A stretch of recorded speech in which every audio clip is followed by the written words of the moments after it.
Hello and welcome to ILTV's Evening Update. I'm Denise Wood here with the latest news from Israel.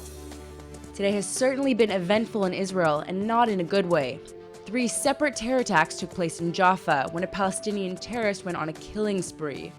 The terrorist has been identified as a 21-year-old man from the West Bank, and it's not yet clear how he entered Israel. The attacks were spread out over 20 minutes as the terrorist injured 10 people and murdered an American tourist. Reports are now saying that at least 5 of the injured are in critical condition, including a pregnant woman, an Arab Israeli, and a Palestinian man who's in Israel illegally. The murdered civilian is said to be a 29-year-old male American tourist, and his wife was also seriously injured in the attack. The terrorist reportedly stabbed 3 people at the Jaffa port before running north and stabbing another 3 people near Jaffa's main plaza. He then fled north of Jaffa and stabbed at least 4 more people near the Dolphinarium, leaving a bloody scene on the border of Tel Aviv.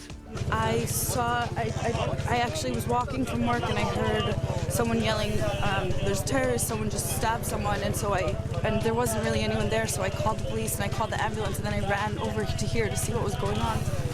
And there was a man on the floor. He had received stab wounds here and on his back, and I took off my jacket and I put it on his eye, and then I tried to turn him over a little bit, not to move him, but just to see if he had also received any other wounds, and put pressure on them. And then we tried to get in touch with his family. He's a tourist. He doesn't speak any English or Hebrew. Police have now shot and neutralized the Jaffa stabber and claim there's no further threat of a second attacker in the area. This is the first time terror attacks have occurred in Jaffa since the start of the current wave of terror, and police say they'll be stepping up security efforts in the area.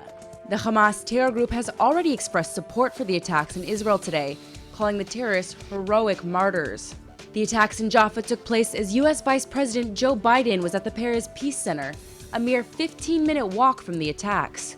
Biden was meeting with the former Israeli President Shimon Peres as a part of his 2-day visit to Israel. In light of the terror attacks, Biden's claiming that the U.S. is totally committed to ensuring Israel's security. We have absolute, total, unvarnished commitment to the security of Israel, and I hope we can make some progress. We've been talking a lot about the attacks in Jaffa, but unfortunately they weren't today's only additions to the wave of terror. 2 terror attacks occurred early today in Israel, one in Petah Tikva and one in Jerusalem.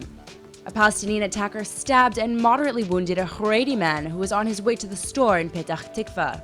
The Haredi man then pulled out a knife from his own neck and together with the store owner neutralized the terrorist. The attacker died of his wounds shortly after. Right after that attack, 2 Israeli policemen were seriously wounded when a terrorist opened fire on them near Herod's Gate in Jerusalem. The attacker shot at police officers and seriously wounded one of them, and then tried to run away. Several policemen followed after him while he kept shooting at them, and another policeman was seriously wounded. The police returned fire at the attacker and neutralized the terrorist.